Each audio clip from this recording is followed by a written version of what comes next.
Welcome to Module 5. In this presentation, I'll discuss some considerations in planning for instruction in terms of some considerations to make in selecting resources for English learners and dual language learners, and also taking the resources you've selected and adapting them and developing them specifically for the strengths and needs of ELs or DLLs.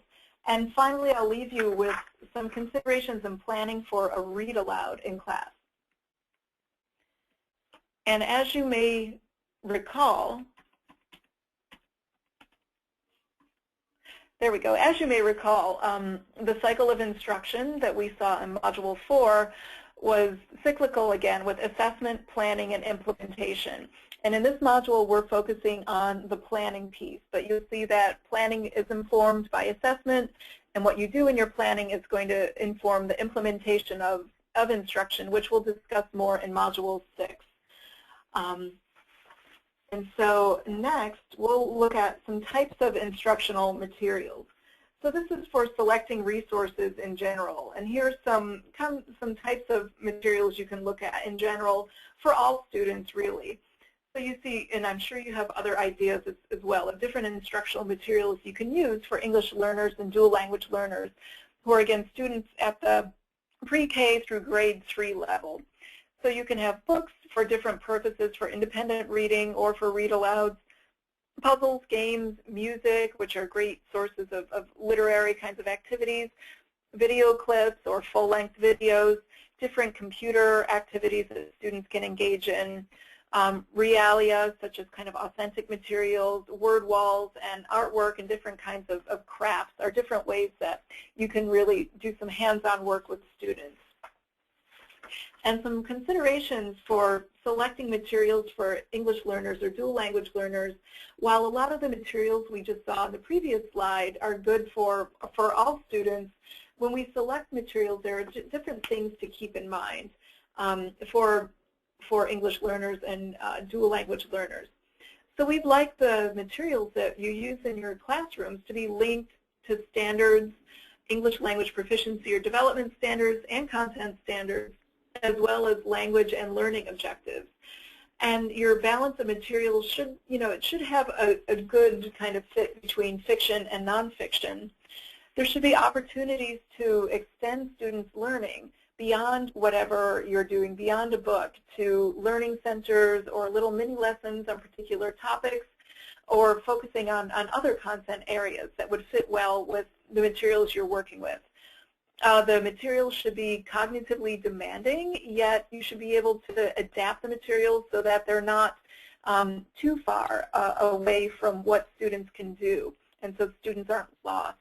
And you should also try to look as much as possible and collaborate with other teachers to see if there are some supplementary materials available in the student's home language, which would support what you're doing with some materials in English.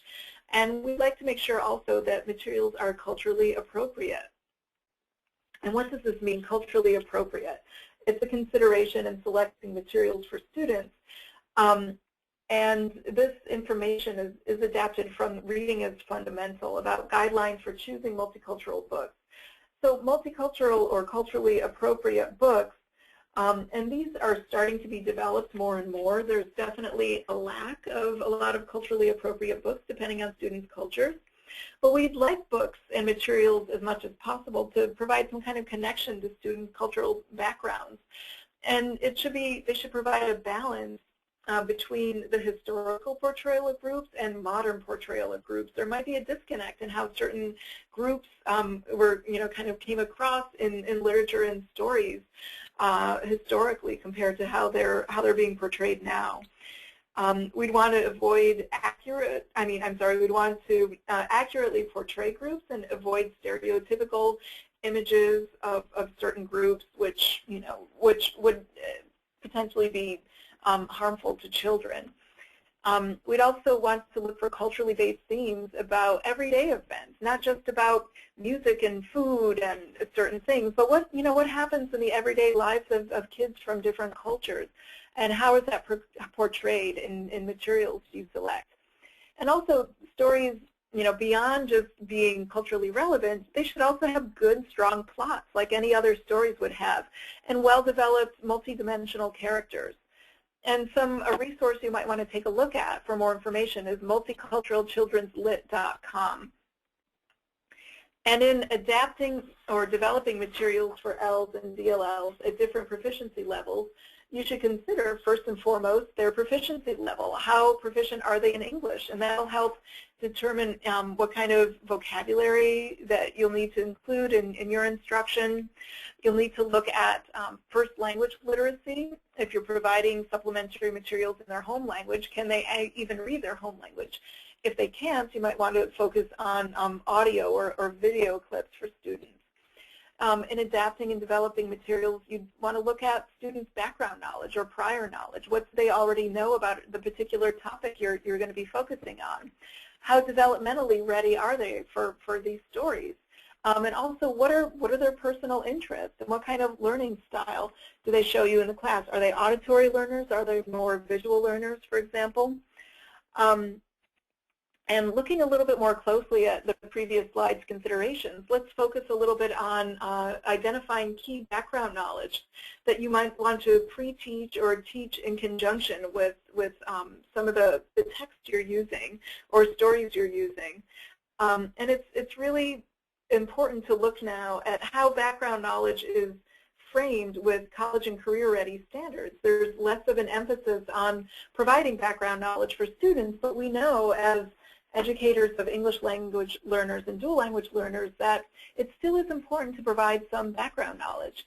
And so I've actually developed some questions in terms of how do you determine how much background knowledge to pre-teach or teach to English learners or dual language learners.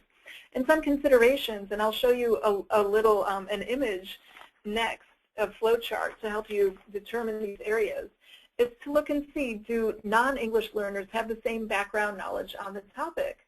Well, if they do, if you're going to be talking about a particular topic, then you'd really want to make sure that English learners or dual language learners are on a kind of level playing field as non-English learners. Does the background you're considering teaching provide information in place of or instead of what the author is going to say in the text?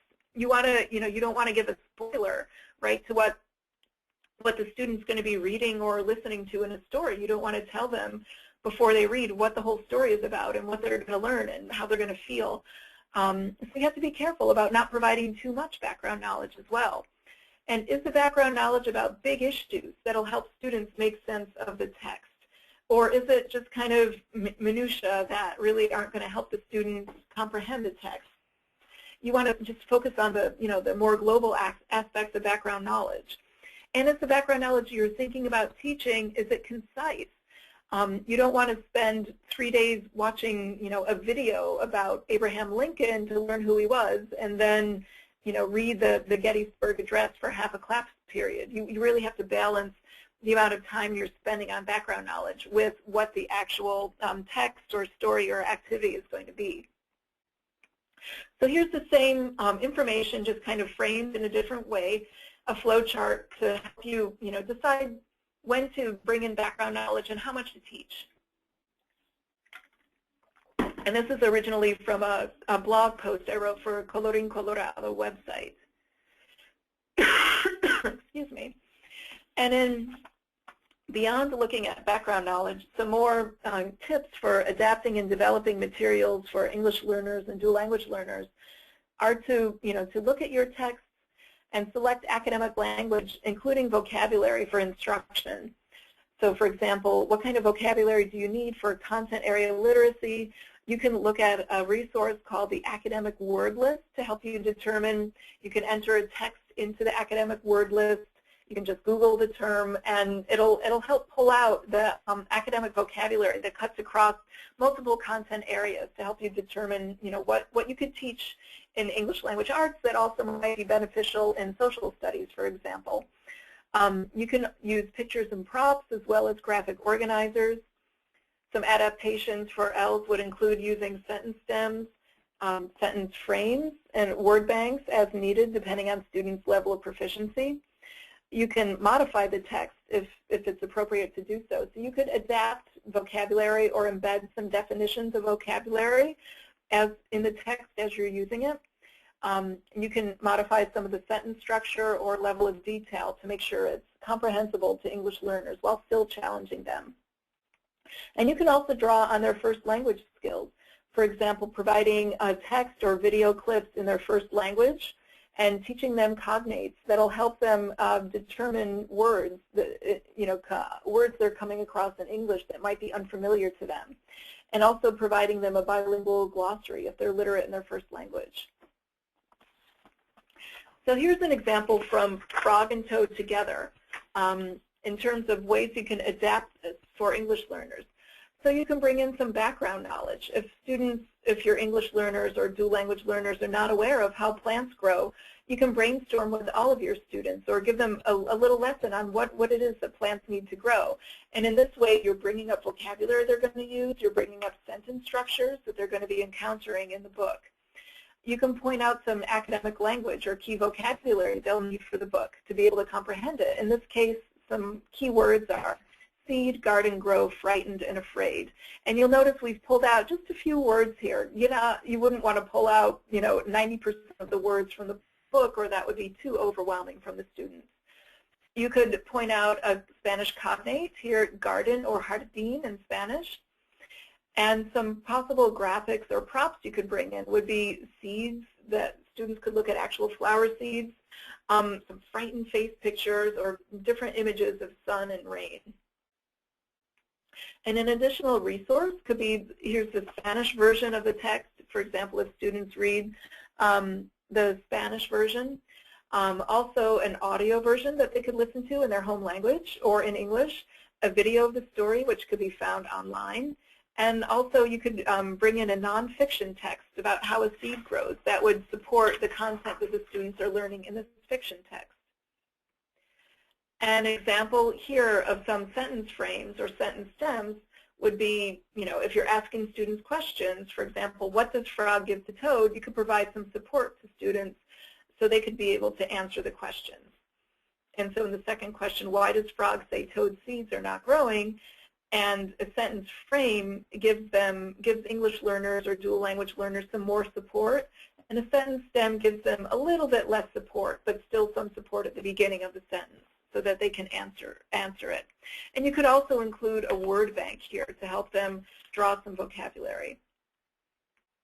So some possible extension activities would be to have students count seeds, and so they're using some of the vocabulary they've learned through the story. They could put pictures in the correct order, and describe events from the story using some of the vocabulary and sequence words they've learned. A teacher could create a puzzle that matches the picture with a short phrase. For example, Toad sang songs, Toad read poems. They could act out the story if you give them some keywords and structures to do so. And finally, you could have them grow some flowers in pots and write about it or talk about what they're seeing and maybe make some predictions about what will happen. And so another aspect of planning for instruction for ELs and dual language learners is planning for a read aloud.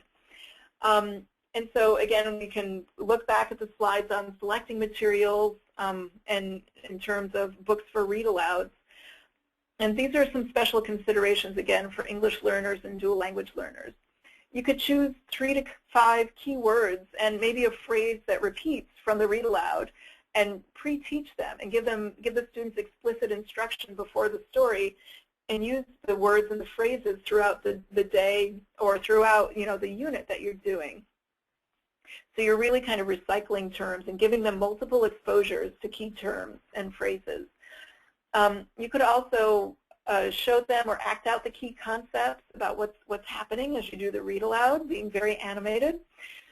You could use some real items or illustrations, using a lot of gestures and facial expressions to really support what it is that they're understanding, that they're hearing and seeing. If possible, you could explain the new vocabulary in the student's home language, or you could let them discuss with a partner who speaks the same language, and give them really a direct, explicit practice in pronouncing the new words they're learning and saying them in a kind of low-key, non-stressful environment. And so during reading, so we looked in the previous slide about pre-reading, and now while you're reading, you can read aloud in both English and the home language versions of the story if you're literate in both languages. You can point out pictures in the book that support their unfamiliar or new vocabulary the students are learning.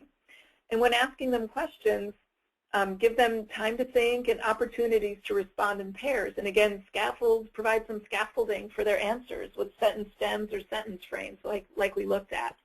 And you can also model some word learning strategies, like using cognates, for example, if their language shares the same cognates, or looking at prefixes and suffixes to help them figure out unknown words.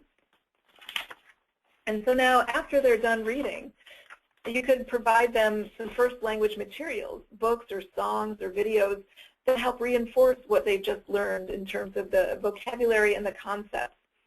And you can develop other materials to reinforce vocabulary and concepts.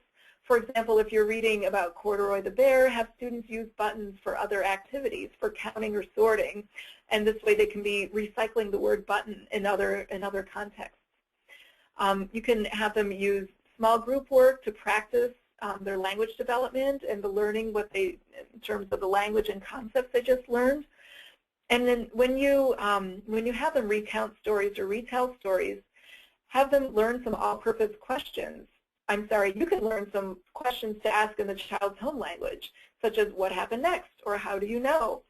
And ask them this in their home language and also in English. So these are questions you'll be asking them probably with every story you read.